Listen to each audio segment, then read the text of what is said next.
오늘 저녁 나누실 하나님의 말씀은 사사기 5장 1절에서 9절 말씀입니다. 사사기 5장 1절에서 9절까지 말씀 우리 한 절씩 교독하시고 마지막 절은 같이 합독하도록 하겠습니다. 이날에 드보라와 아비노함의 아들 바락이 노래하여 이르되 이스라엘의 영솔자들이 영솔하였고 백성이 즐거이 헌신하였으니 여호와를 찬송하라. 너희 왕들아 들으라. 통치자들아 귀를 기울이라. 나 곧 내가 여호와를 노래할 것이요 이스라엘의 하나님 여호와를 찬송하리로다. 여호와여, 주께서 세일에서부터 나오시고 에돔들에서부터 진행하실 때에 땅이 진동하고 하늘이 물을 내리고 구름도 물을 내렸나이다. 산들이 여호와 앞에서 진동하니 저 시내 산도 이스라엘의 하나님 여호와 앞에서 진동하였도다. 아나스의 아들 삼갈의 날에 또는 야엘의 날에는 대로가 비었고 길의 행인들은 오솔길로 다녔도다. 이스라엘에는 마을 사람들이 그쳤으니 나 드보라가 일어나 이스라엘의 어머니가 되기까지 그쳤도다. 우리가 새 신들을 택하였으므로 그때 전쟁이 성문에 이르렀으나 이스라엘의 4명망 중에 방패와 창이 보였던가. 다 같이 하시겠습니다. 내 마음이 이스라엘의 방백을 사모함은 그들이 백성 중에서 즐거이 헌신하였음이니 여호와를 찬송하라. 아멘. 할렐루야. 오늘은 사사기 5장 1절에서 1절에서 9절까지 말씀을 갖고 사사 드보라가 감사하고 있는 내용과 그 찬양을 우리 한번 살펴보고자 합니다. 여러분들 성경에는 이 감사라는 단어가 참 많이 등장합니다. 개역개정을 기준으로 해서 정확하게 감사라고 써 있는 글자를 한번 세어보면 188절에 걸쳐서 나온다고 합니다. 그 외에도 감사와 유사한 단어가 참 많겠지요. 이런 말까지 있을 것인데 이것까지 다 헤아린다면 상당히 수량이 많을 거라고 봅니다. 그런데요, 여러분들 감사라는 단어가 성경에서 언제 처음 등장했을까요? 이런 퀴즈 내면 참 재밌을 것 같아요. 그죠? 처음으로 이 감사라는 단어가 등장한 것은 레위기입니다. 다시 말하면 창세기 출애굽기에는 감사라는 글자가 없다라는 겁니다. 레위기 7장에 보시게 되면 감사의 제사를 드리라라는 구절이 있는데 여기에서 처음으로 사용됐습니다. 그리고는 그 이후에 쭉 사용하지 않다가 사무엘 하에 가서 이제는 본격적으로 나타나기 시작합니다. 여기서 재미난 것은 구약과 이 신약 이 전체에 걸쳐서 성경에는 사람이 사람에게 감사하다는 내용은 찾아보기가 어렵다라는 겁니다. 그러니까 다시 말하면 감사는 주로 하나님과 주님께 사용한 단어였다라는 것이죠. 여러분들 이걸 미국에 사시니까 미국 사람들 툭 하면 땡큐 합니다. 별로 감사할 것 같지 않은데도 땡큐 합니다. Yes, thank you, no, thank you. 그런데 우리 한국인도 감사합니다라는 단어를 사용하긴 하지요. 근데 거래 관계라든가 어떤 손님과 또 가게 종업원으로서의 관계가 아닌 상태에서 감사합니다라는 단어는 그렇게 잘 사용하지 않는 것 같습니다. 부모님에게도 감사하는 단어를 쓰긴 하는데 특별한 날 위에는 잘 사용하는 것 같지 않습니다. 기껏 용돈 줘야 감사합니다 그럽니다. 그래서 이 사람에게 한번 사람이 사람한테 감사하는 내용이 도대체 어디 있을까 한번 해서 뒤져봤더니 잠언 31장에 나옵니다. 잠언 31장 28절을 보게 되면은 그의 자식들은 일어나 감사하며 그의 남편은 칭찬하기를 이라는 글자가 나타납니다. 이것은 아들과 남편이 어머니에게 감사하다라는 구절입니다. 우리가 사용하는 이 개역 개정에는 감사라는 단어로 해석되어 있지만은 개역 한글에는 그 자식들은 일어나 살해하며 그 남편은 칭찬한다 라고 번역하였습니다.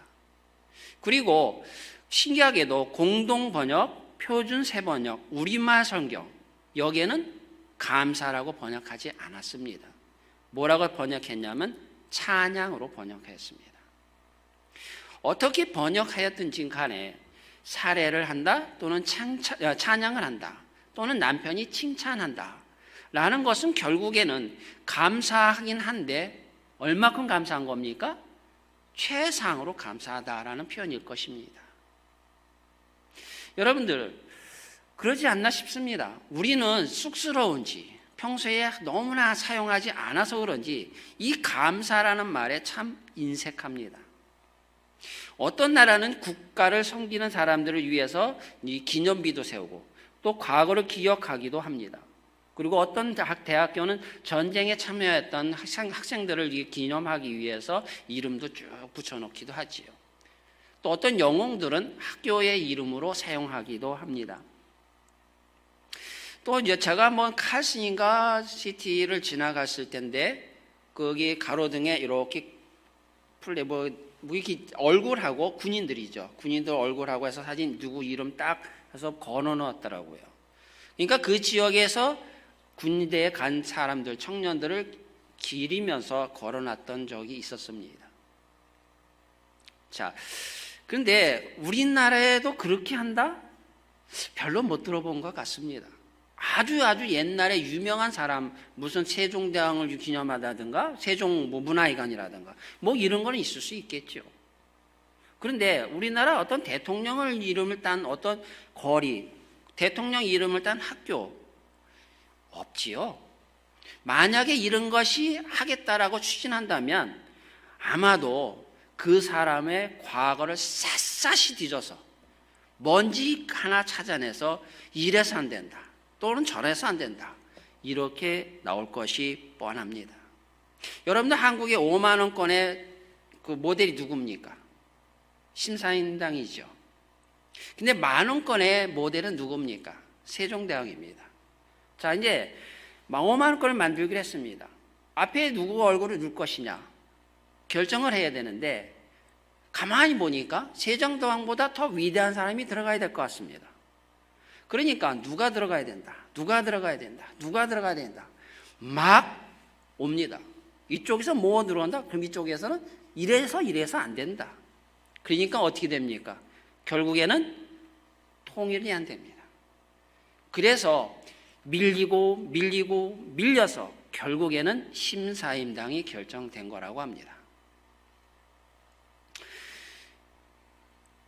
이런 식으로 우리나라는 그 감사하는 것에 대해서 아마도 굉장히 인색한 것 같습니다.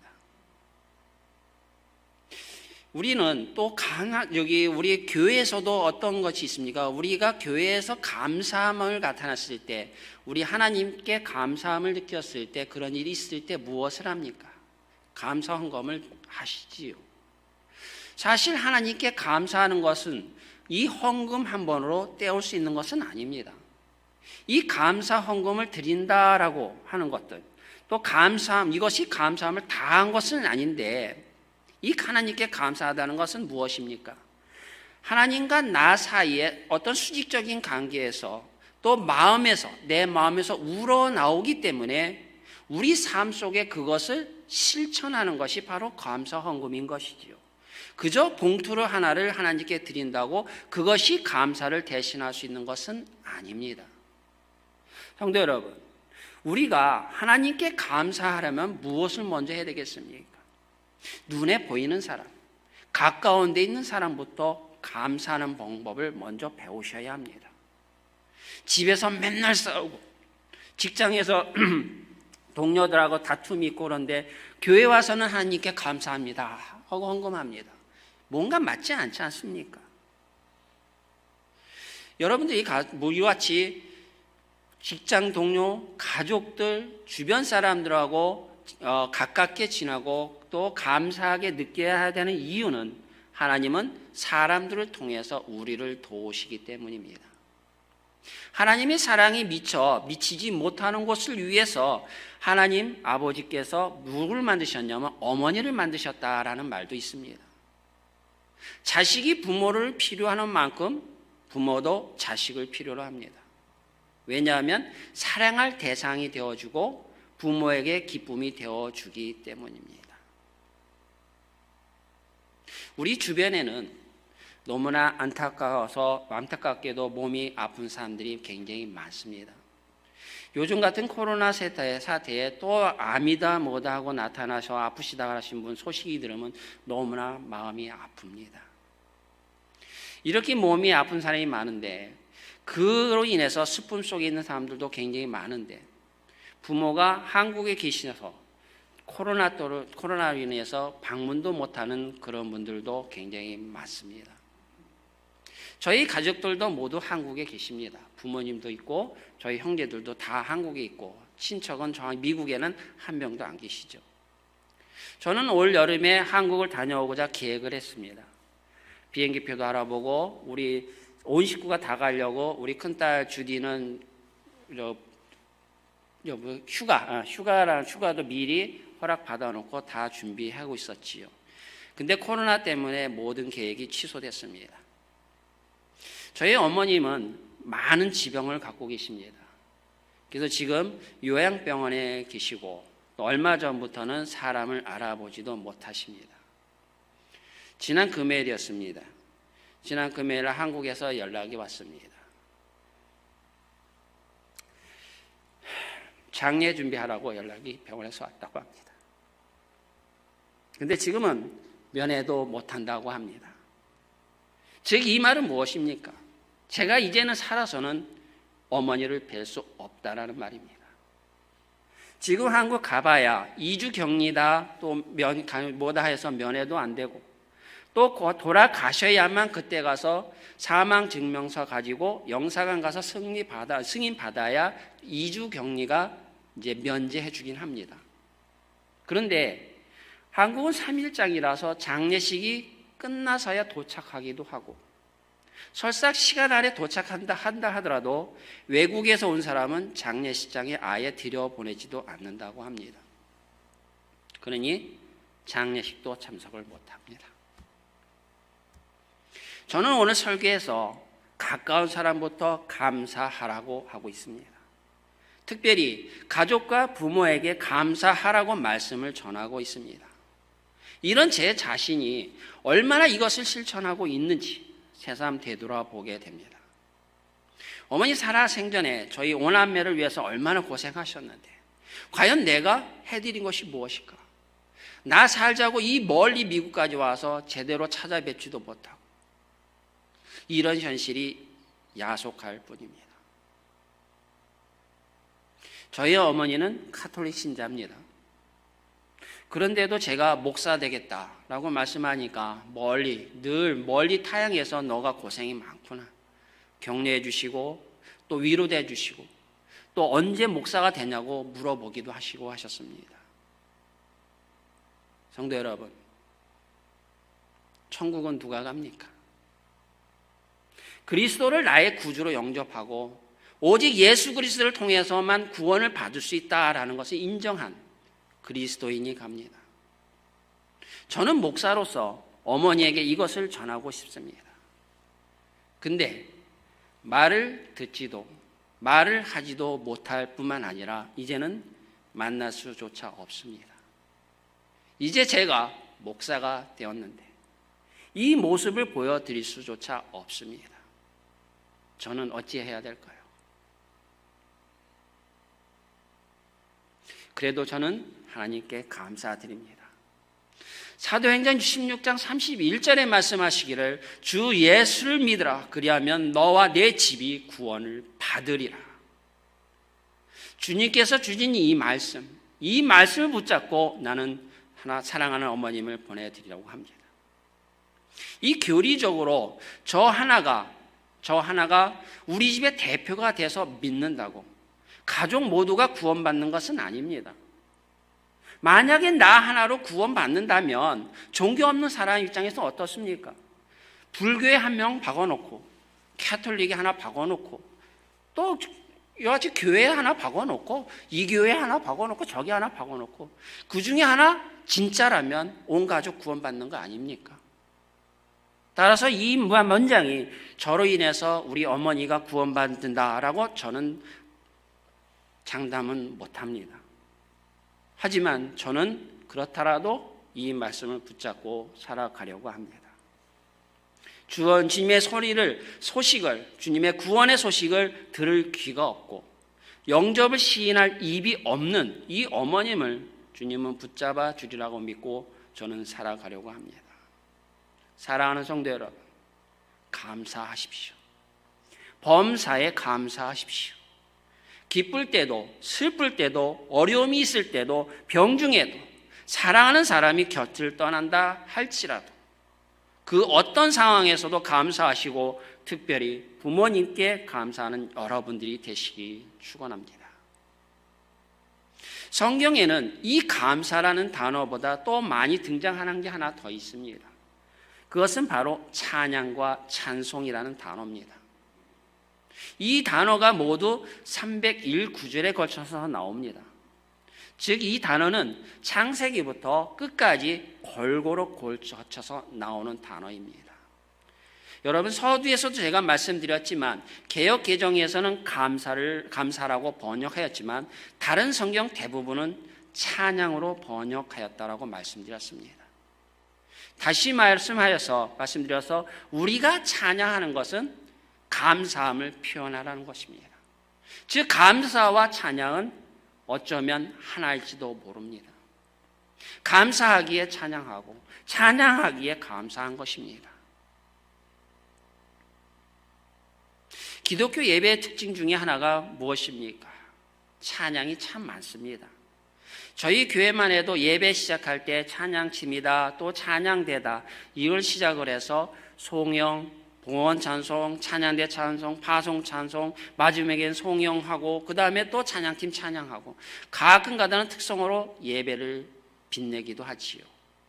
지금은 팬데믹으로 어쩔 수 없는 상황 속에서 우리 찬양팀 너무나 수고하는 것에 대해서 저는 감사드립니다. 이것은 엄청난 희생이라고 할 것입니다. 여러분들, 우리 수고하시는 찬양팀원들을 위해서 가끔 만난 것 좀 사주십시오. 그러면 힘찬 찬양으로 보답받으실 것입니다. 우리의 찬양은 기쁠 때도 찬양하지만 슬플 때도 또는 장례식에서도 찬양을 많이 합니다. 기쁠 때는 기쁨으로 찬양하기에 찬양을 하고 슬플 때나 장례식 때도 감사할 것이 있기 때문에 우리는 찬양을 하는 것입니다. 이 세상 어디에도 하나님과 비교할 수 있는 존재는 없습니다. 우리의 하나님은 감사의 찬양과 영광을 받으시기에 합당한 분이시기 때문에 우리는 감사의 찬양을 하는 것입니다. 사사들 중에 누가 가장 훌륭한 사사일까요? 뻔한 답이지만 유명하다고 훌륭한 것은 아닙니다. 훌륭해서 유명한 사람 있습니다. 그렇지만 나쁜 걸로 유명한 사람도 있습니다. 비록 유명은 하진 않지만 훌륭한 사람은 얼마든지 있기 마련입니다. 사사기에 등장하는 12사사 중에 기드온, 입다, 삼손 너무나 유명하지요. 너무나 많이 알려져 있습니다. 그렇기 때문에 이 사람들이 훌륭한 사사다라고 우리는 생각하기 십상입니다. 그런데 사사기를 읽다 보면 이 사사 중에서 이 드보라, 어쩌면 이 드보라가 가장 하나님께 귀하게 생각하는 사사가 아닐까 하는 느낌을 받습니다. 자, 그러면 드보라는 어떤 사사일까요? 첫째로 드보라는 세대를 내다보는 안목이 있었습니다. 시대를 앞서갔던 사람입니다. 지금으로부터 3,300여 년 전에 여성이 리더가 된다. 이것은 엄청난 사건입니다.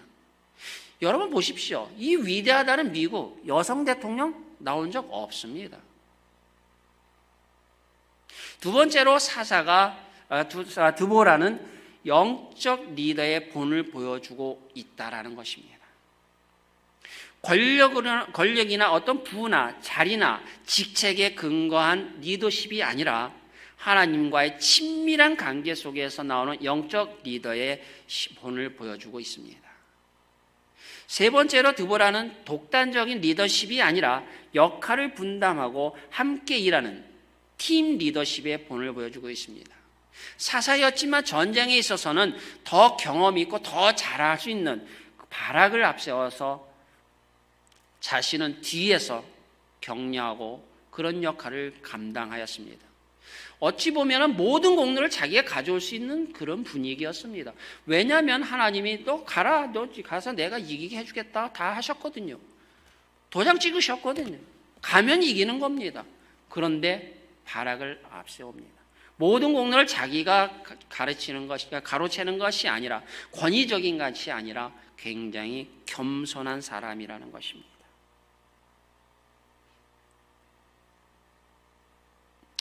그 다음에 네 번째는 권위적인 리더가 아니라 굉장히 겸손한 사람이지요.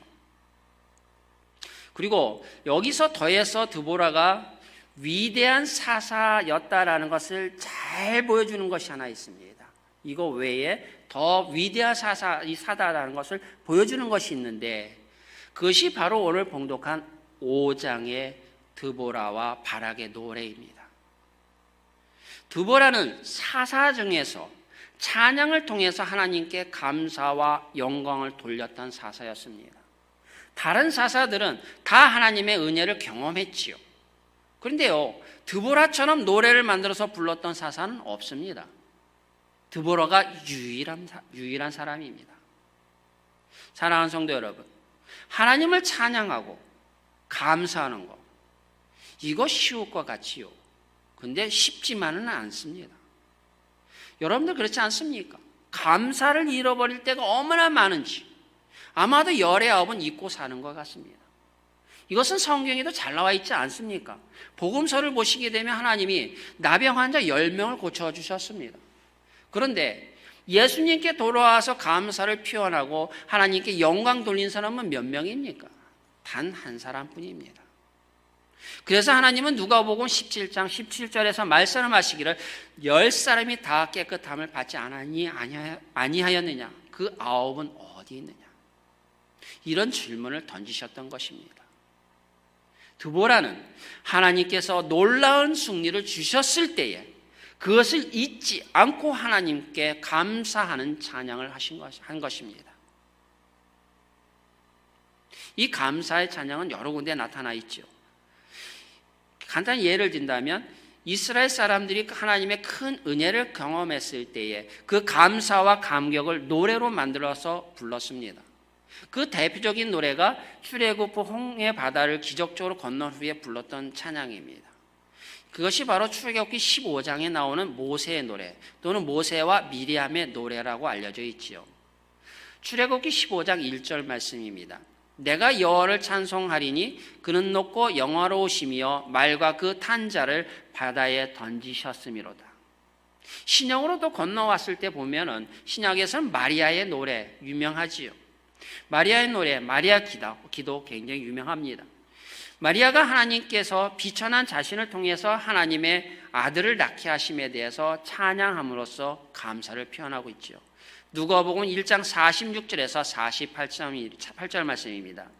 내 영혼이 주를 찬양하며 내 마음이 하나님 내 주 구주를 기뻐하였음은 그의 여종의 비천함을 돌보셨습니다. 보라 이제 후로는 만세에 나를 복이 있다 일거리로다. 이와 같이 성경에는 감사의 찬양이 많이 나타나 있습니다.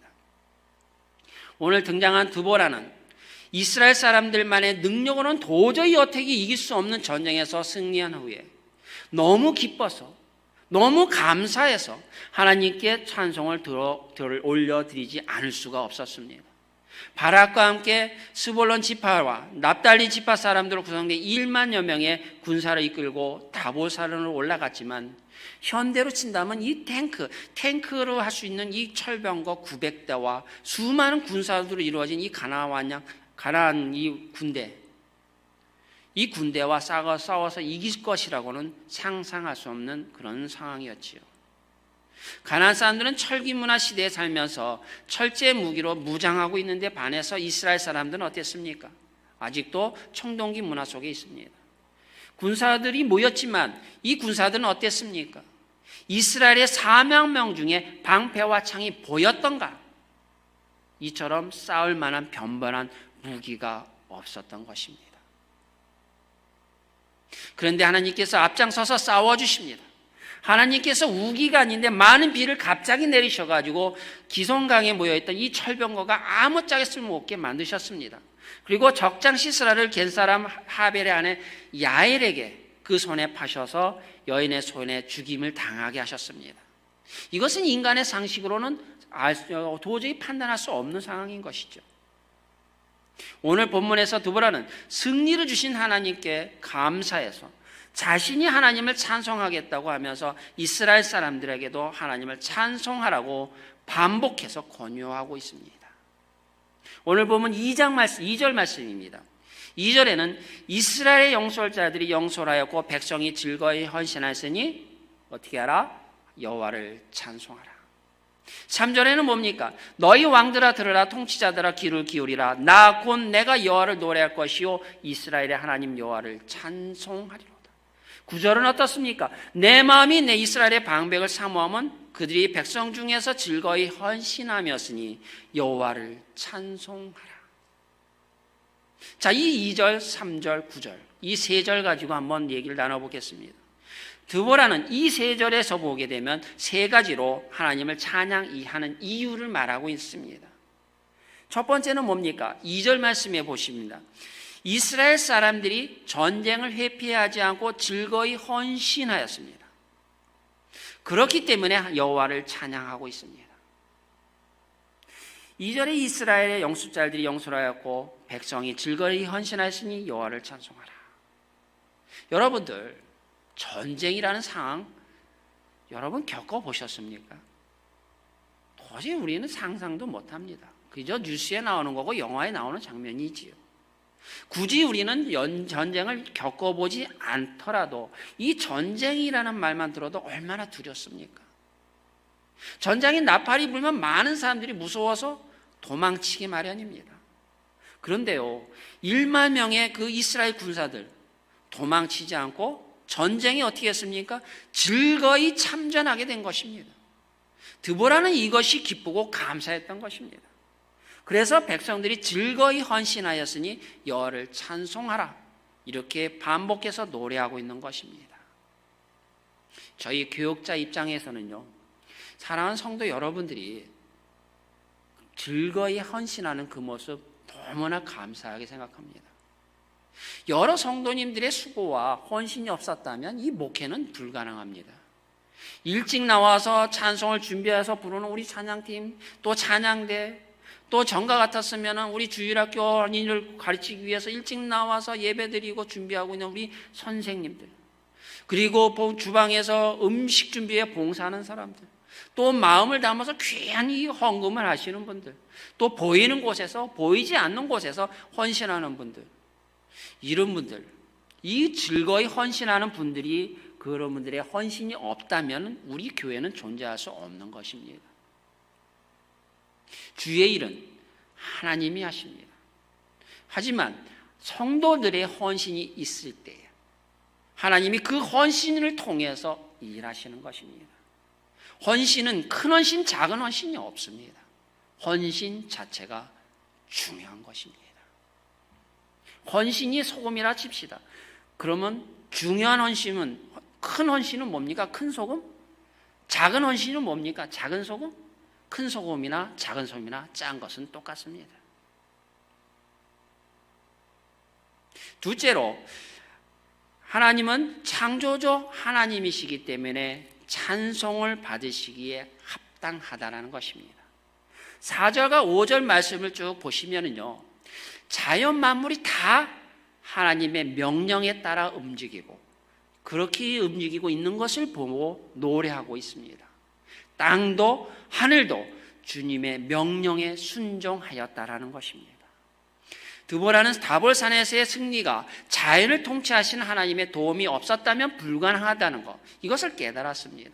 우기도 아닌데요, 비가 내립니다.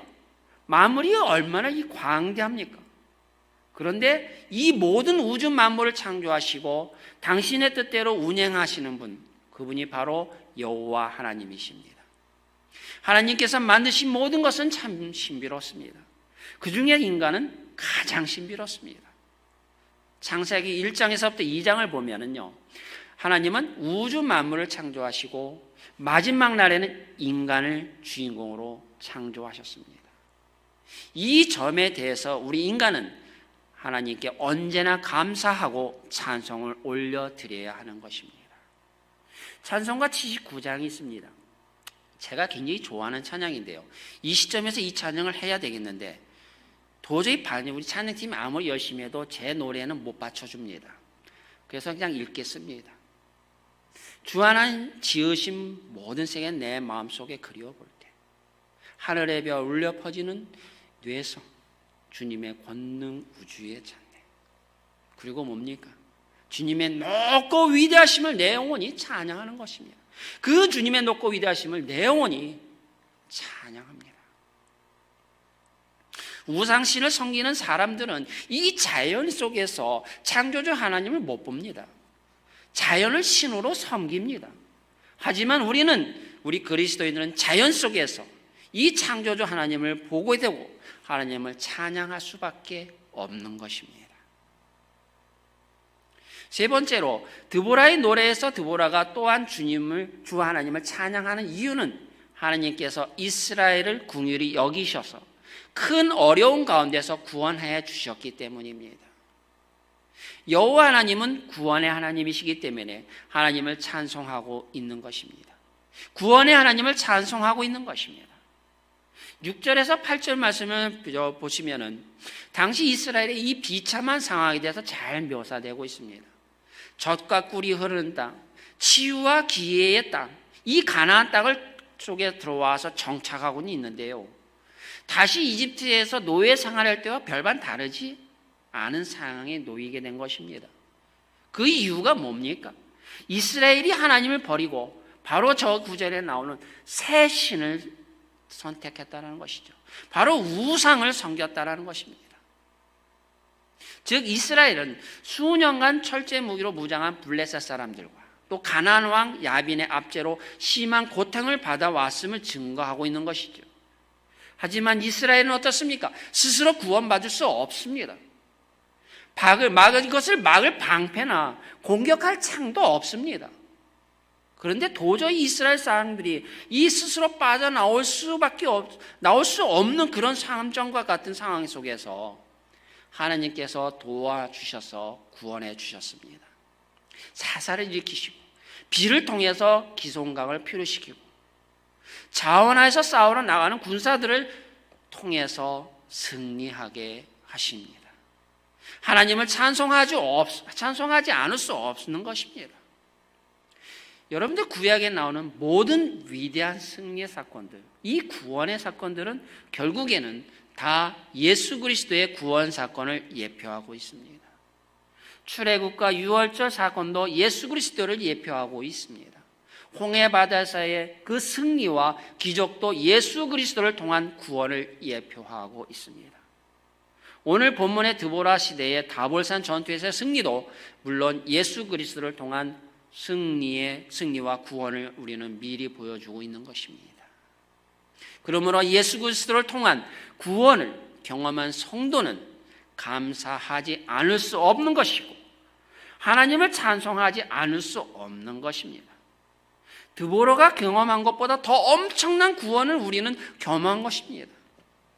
하나님께서 창세전에 그리스도 안에서 우리를 택하셔서 불러주시고 구원하시고 하나님의 자녀 삼으심을 생각할 때에 하나님을 찬송하지 않을 수 없다라는 것입니다. 여러분, 복 중의 복은 무엇이겠습니까? 바로 하나님의 자녀가 된 복인 것입니다. 그리스도인에게 있어서 찬송과 감사는 선택사항이 아닙니다. 하나님의 명령입니다. 의무입니다. 하나님의 은혜를 경험한 사람은 그 어떤 상황에서도 감사와 찬송이 그치지 않는 것입니다. 범사에 감사하는 것입니다. 일반적으로 감사는 좋은 일 있을 때 하는 것이지요. 찬송도 기쁠 때 하는 것입니다. 그러나 진정으로 그리스도 안에서 은혜를 깨달은 사람은 환경과 상관없이 범사에 감사할 수 있는 것이고, 고난 중에도 밤중에도 찬송할 수 있는 것입니다. 그것이 왜 그렇습니까? 하나님의 섭리를 믿기 때문입니다. 고난이 위장된 축복이라는 것을 믿기 때문입니다. 고난이 더 유익하다는 것을 믿기 때문입니다. 사랑하는 성도 여러분, 드보라와 바락, 하나님이 앞장서서 싸워주시는 그 전쟁을 경험한 후에 하나님을 감사하고 찬송하고 있습니다. 하나님의 은혜를 경험하고 잊어버릴 수도 있었지만 그들은 그렇게 하지 않았습니다. 찬송을 통해 하나님께 감사를 표현하고 영광을 돌렸습니다. 오늘 우리도 하나님의 은혜를 경험할 때에 하나님께 감사와 찬송을 잊지 않아야 하겠습니다. 우리 하나님은 찬송을 받으시기에 합당한 분이십니다. 창조주 하나님이시며 우리 인생에게 온갖 좋은 것으로 만족하게 하시는 분이십니다. 무엇보다도 예수 그리스도를 통해 우리를 구원해 주시고 자녀 삼으시고 영생을 허락해 주셨습니다. 우리의 작은 신음에도 귀를 기울이시고 모든 기도에 응답해 주시는 좋으신 하나님이십니다. 이 좋으신 하나님을 지금부터 영원히 찬양하시는 저와 여러분이 되시길 우리 주 예수 그리스도의 이름으로 축원드립니다.